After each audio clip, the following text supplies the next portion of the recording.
day and night without a stop. This life is always getting shorter. No extension ever comes from the side. Why should someone like me not die? Never halting, night or day, my life drains constantly away. And from no other source does increase come. How can there not be death for such as me?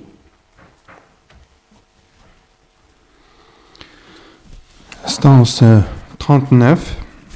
Sans interruption, jour et nuit, cette vie ne cesse de s'écourter, sans que nul ne puisse la prolonger. Pourquoi donc un être comme moi ne mourrait-il pas?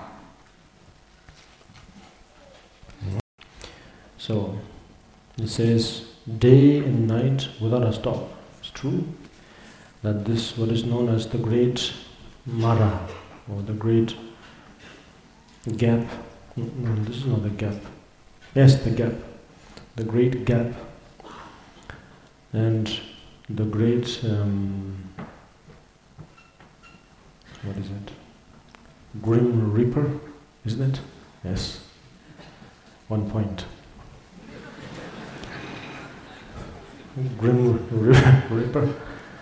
Or Shinji Cheja. The Sanskrit name is Shinji Cheja. Yaman Taka Mama.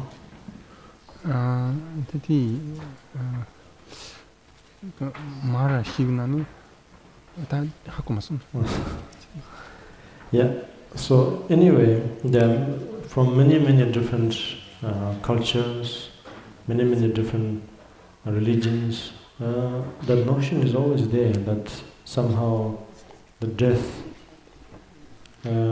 embodies him or herself in a form of a being. So we call that, in this case, the great Mara. So this Mara, Yama. Yama, that's a Yama. So this great Yama is basically someone who is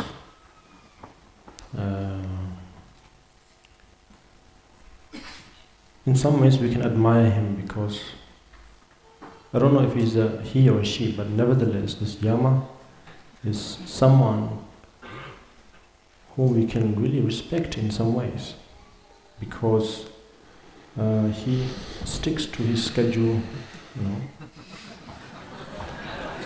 perfectly.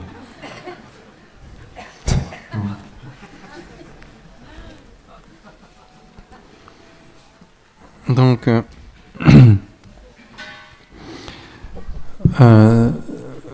sans interruption, c'est-à-dire continuellement, notre vie s'écourte. Donc, il s'agit ici donc de l'approche de la mort.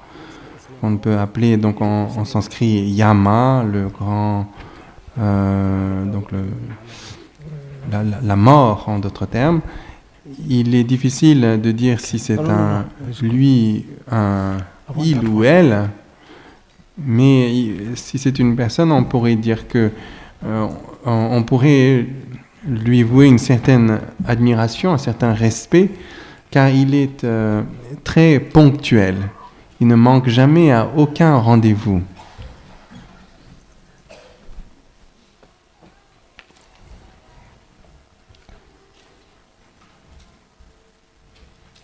So for those of us who are very devoted to schedules and programs,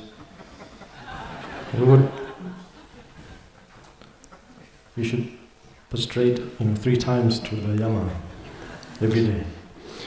Pour ceux d'entre nous qui sommes très dévoués à notre emploi du temps, à nos programmes, Il faudrait que l'on se prosterne 3 fois par jour à ce grand yama qui est d'une telle ponctualité.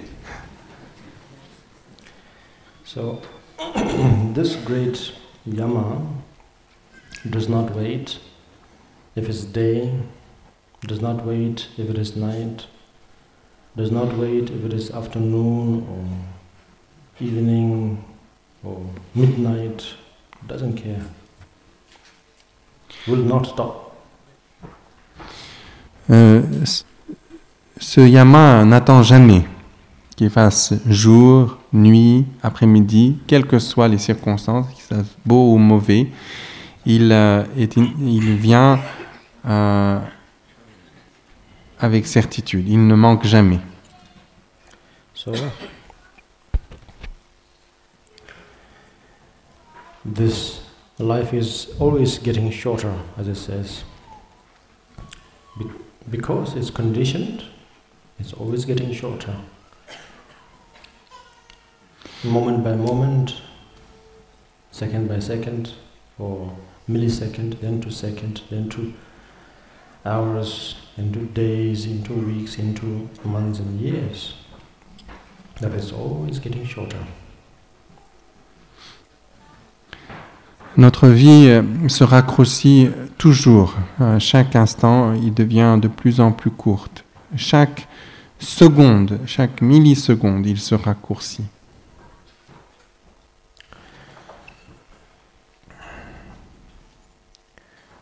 And no extension ever comes from the side. And on top of it, there is simply no way to somehow cut and paste the longevity of someone and then paste it with one's lifespan. There's no such thing, or a magical way or method or anything like that. What is certain is certain. So therefore there is no way to add or have any kind of addition to one's lifespan. Even if you do, let's say, still, eventually it will finally have to come to an end. So, on the terms of even days and nights or seasons, all of this are just, impermanent, naturally impermanent, and has to come to an end. So, why won't I? That's why it says, why won't I? Why should someone like me not die? Everything is like that. Even the great formations of, let's say, such as the unimaginable realms of the universe that we see nowadays. Even, for example, let's think for a while of our own globe, how long it took to take shape, to give birth to many, many life forms like this. Yes, but still, as we speak, it is already decaying, it is already changing, it is already moving. And at some point, it will come to an end. How do we know this? Well, nowadays, with the help of the scientists, when we look far into the far reaches of the space, we can see that many, many other solar systems have actually exhausted. They have dissolved. They have come to an end. And we can see that. And those phenomena and this phenomena that we have here are no different. Maybe in terms of size and maybe in terms of the beings, but since they are compounded, they are bound to come to an end. So, if all the great things, now in here actually great teachers would go in some extent to talk about the great beings, such as the Indras and Brahmans, Brahma, who are who have everything, who knows everything, who is the most powerful of all. But still, even they have to die one day. So therefore, why not tiny little me won't die, you know? That's what's saying here. Donc notre vie, c'est courte de jour en jour, elle devient de plus en plus courte et il n'y a rien que l'on puisse faire pour éviter la mort, même si l'on peut rallonger un peu la vie, l'on doit néanmoins un jour être amené à mourir. Donc il n'y a pas de magie, il n'y a pas de couper-coller que l'on puisse faire de la vie d'une autre et de la mettre sur la sienne pour rallonger sa vie et ne pas mourir. Donc notre vie, quoi qu'il arrive, doit s'achever. Même des choses aussi inconcevables que notre univers, si vaste, doit aussi un jour prendre fin. Par exemple, notre planète même est sujet à l'impermanence, au changement. Elle doit aussi un jour s'achever. Grâce aujourd'hui à la science, nous pouvons voir dans le confin de l'espace d'autres systèmes solaires semblables à la nôtre qui, à présent même, sont en train de prendre fin. Ces autres systèmes solaires ne sont pas différents de la nôtre essentiellement. Ils peuvent être différents en taille, etc. Aussi peut-être en termes d'êtres sensibles qui y vivent. Mais essentiellement, ils sont comme la nôtre, un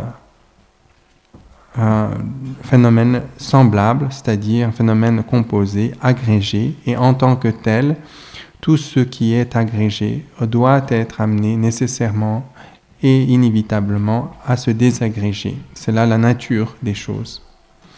Sur ce point, les commentateurs traditionnels font également référence à des grands êtres que l'on trouve dans diverses traditions. Par exemple, en Inde, la référence à des dieux comme Indra et Brahma. Ces êtres qui ont absolument tout, qui connaissent tout, qui sont d'une puissance extraordinaire et qui sont d'une longévité inconcevable. Même ces êtres-là doivent un jour nécessairement et inévitablement venir à mourir. Alors, pourquoi est-ce que moi, si petit être que je suis, ne viendrais-je pas aussi à mourir?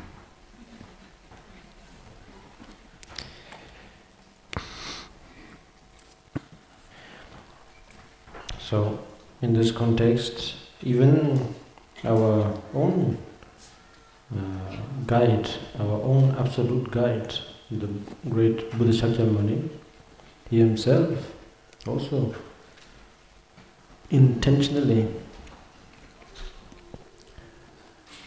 displayed the parinirvana to all his disciples to show that even though you are Buddha, your mind may be enlightened, but your body, because its composition is compounded, ducheva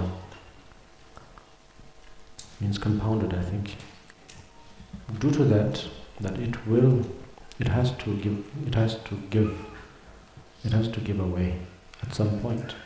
So, therefore, at the age of, I think, 84, then Buddha finally then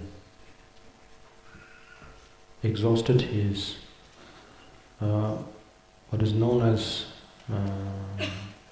the phenomena of name and form, or phenomena pumbola aggregate. Yeah, the aggregate of name and form was exhausted at that time, to also show that impermanence happens even to a Buddha.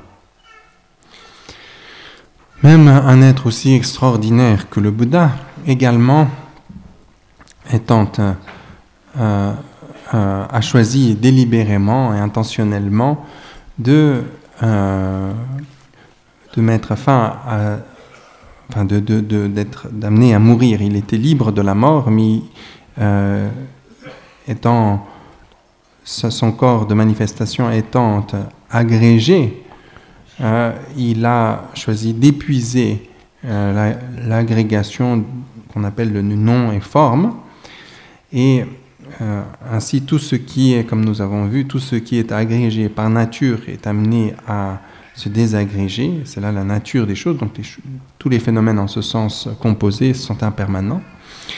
Eh bien, à l'âge de 84 ans, le Bouddha historique également est entré en parinirvana par son propre choix.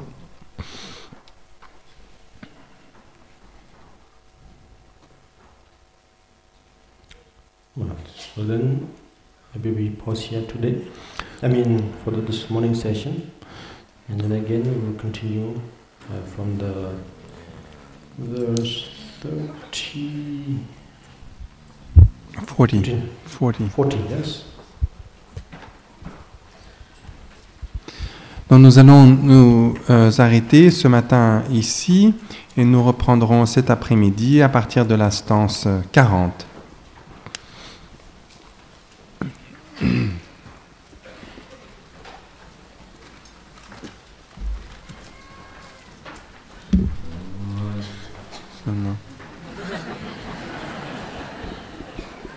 Maybe we could do some 1 or 2 questions if you wish.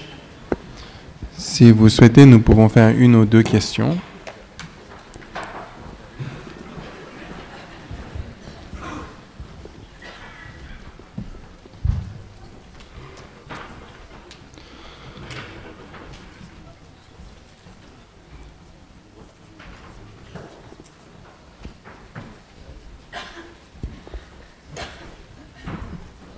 Bonjour Karmapa. Bonjour. Je pense qu'ici nous sommes conscients que nous devons nous développer nous-mêmes, mais ne devrions-nous pas également nous investir dans le développement de la société? We must develop ourselves, but shouldn't we also think about developing our society?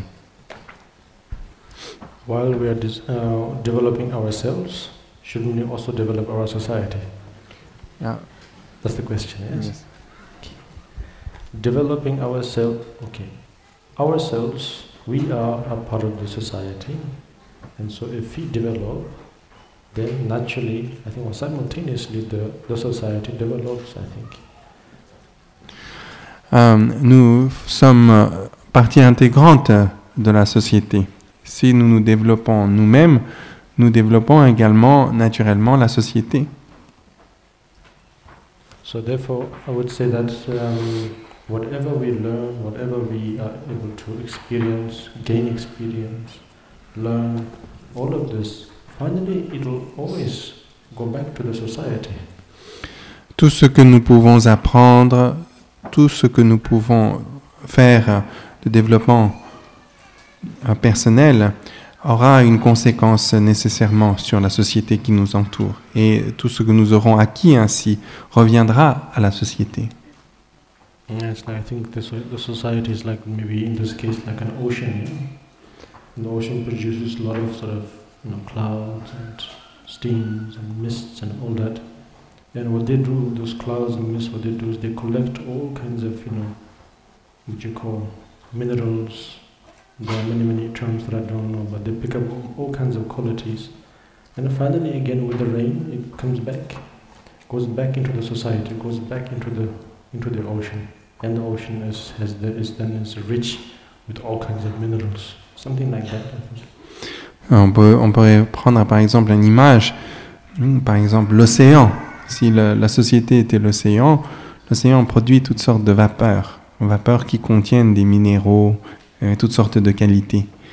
Et ces vapeurs se transforment en nuages. Et ces nuages, à nouveau, redescendent sous forme de pluie et se réintègrent dans l'océan, qui est donc enrichi de tous ces minéraux que portaient les nuages.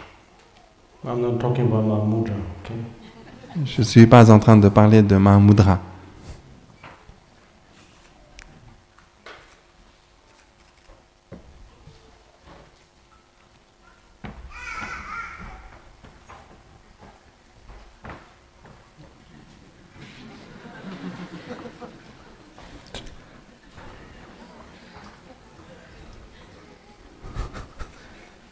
Korba.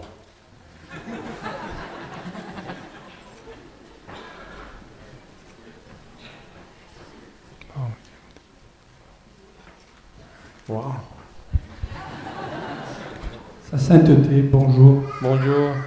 Compte tenu du fait que la mort risque de venir d'un moment à l'autre, j'ai vraiment 2 questions importantes à vous poser.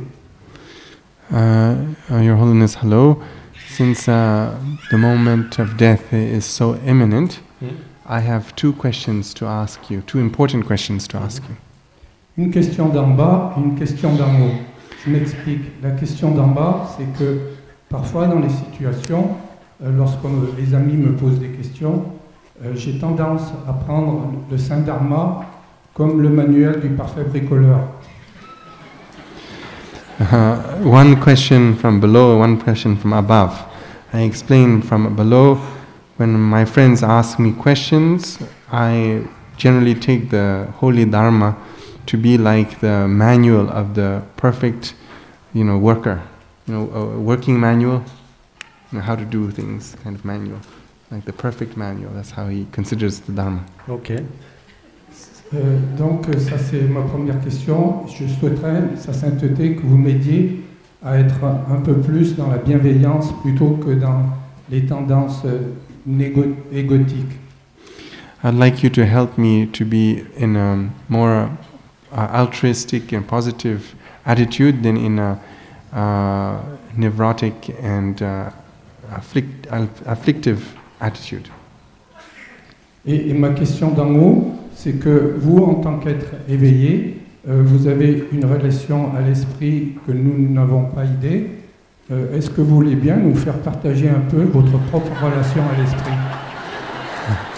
And then the question from above is, Your Holiness, you are an enlightened being, so you have, for that reason, a particular relation to mind that we don't have. And could you share us would it be possible for you to share with us the relation you have with your own mind that is unimaginable for us?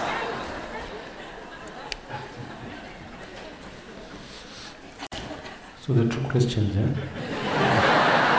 Yeah. That was the first question. I'm sorry? What was the first question? That. Oh.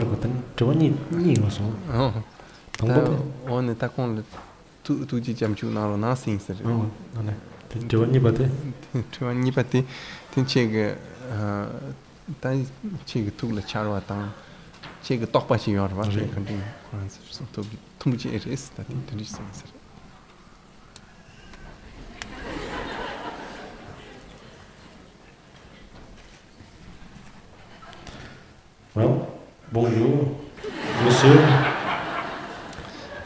I will share my mind by basically going through all of the Bodhicaryavatara, and all of my mind is here, in beautiful words, beautiful compositions, and composed by a great master, and my mind is no different than that. Je partagerai avec vous ma relation à mon esprit en partageant avec vous ma compréhension de ce texte du Bodhicaryavatara qui contient tout ce que connaît mon esprit et qui a été présenté de la façon la plus gracieuse par l'un des plus magnifiques, extraordinaires maîtres de notre ère. So if you have the patience, please come to all of the talks on the Bodhicaryavatara. Donc, si vous avez de la patience, venez, je vous prie, écouter tous les enseignements sur le Bodhicaryavatara. And I will gladly forward my inputs on the subject. Et je vous partagerai avec vous mes impressions sur le texte, avec joie. Yes, there was one here, you know. There was another question. There, yes, I know, that's what I'm saying. But where is he? Here. Here. Here. Where? Here. Ah. Il a été expliqué au début de l'enseignement que s'entraîner à contempler sur l'impermanence, que les choses passées n'étaient rien d'autre que comme une vague de mémoire. Et j'ai cru comprendre, je voulais vérifier si ma compréhension était bonne et la clarifier, que est-ce que le fait donc de contempler l'impermanence de cette façon-là et les choses passées avait un réel effet en soi-même de purification de l'esprit. Et j'ai cru noter sur les négativités.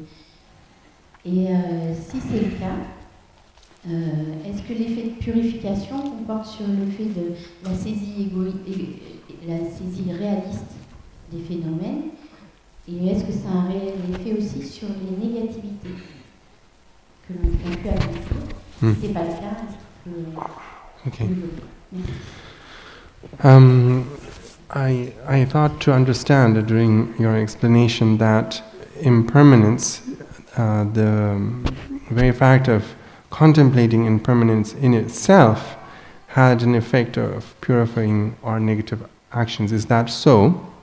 Does it directly have an effect to purify our karma? And does our attachment or clinging to phenomena as truly existing also have an effect on making the karma, how to say, efficient and true? Metapa gomba tsamchi gerwa metapa lola sharpa tsamchi ke tini tibat thagri besi tini yulong enzinti tileteni tini le dipati chung dipele top cha yungri besi Tandajin kombina mari ta chori ni do wa chojin ni metapa seba tsamchi ge ta metapa terwa metapa chipo sambal tini le dibat thagri besi Chojing. Then Chojing led the Bakorata went to Churiachi or went to Churiati, Maranzo, Yulo, Nenzin Shup and Denzin Shup, but till the 10 young your pieces. Non di Giubatera. Denzin, Yul Denzin, Yul Denzin, Ninzin, Tantenzin, 10 led the Churio racing. Nibat Tataran race, in a Tambutella, Kanasongo. Metapa, some but some chicken big batan to space. Some but some jig to the Botano, so was Corantonguris. The Talang on the Chidang, the Lichine, Gom de Vicos Tachik, Jinhawa, some Jinchayris, Dajit the Dungeons of Chayris, kind of China, Telayang, thought tend to Telayang, never years. Yenayang, Taju Mama Kalutagoris, nothing Muslim. Metapa Muslim Nanzo, Tonde Bonaji. Muslim because Yamsuna, Tini Tatu years. Tatu because of same with Yundinjik Town with Aris. Because Tatagris. Donc, par rapport à la deuxième question, deuxième partie de votre question, oui, c'en est ainsi, c'est-à-dire par la saisie des choses comme existant réellement, bien cela a pour effet de rendre les karmas négatifs efficaces ou permettre à ce que l'on expérience les conséquences des karmas négatifs. Et par rapport à la première question, juste le simple fait de la réflexion sur l'impermanence ne purifie pas en soi les karmas négatifs. Au contraire, il faut réaliser vraiment que les choses sont impermanentes. Et à ce moment-là, par cette réalisation de l'impermanence des choses, on acquiert à ce moment-là une qualité. Notre esprit acquiert une qualité. C'est alors qu'il y a une possibilité de la purification du karma négatif. Voilà. Oh, indiqué. So, concerning the second question, it is indeed that. It means, due to your dualistic clinging, then that is the basis that enables us to experience the negative consequences of our acts. And concerning the reflection upon impermanence, just the mere fact of understanding impermanence is not what will purify our karma. one must really have a certain realization of impermanence and therefore acquire a certain degree of quality within our mind, and that in turn will actually help us purify our negative karma by the fact that our mind has acquired these qualities. But just by having an idea already has great effect to somehow subdue the effect. But to completely uproot, we have two kinds, two kinds of purification. One is to uproot and one is to subdue. So in terms of subduing, already by now, whatever purifying methods we apply already helps to subdue. Although the practice, the method itself, of course, has the ability to even uproot. But because of our current capacity, we are only able to subdue. But once we realize, as was mentioned, once we realize, then we are able to totally uproot the negative karma. Il y a en fait deux aspects à la purification des actes négatifs. D'une part, de les subjuguer en quelque sorte, de les amoindrir leur force. Et cela déjà par la simple compréhension de l'impermanence, cela contribue à cela. Mais véritablement pouvoir éliminer, déraciner les actions négatives, pour cela il faut acquérir un degré de réalisation. Okay. Merci.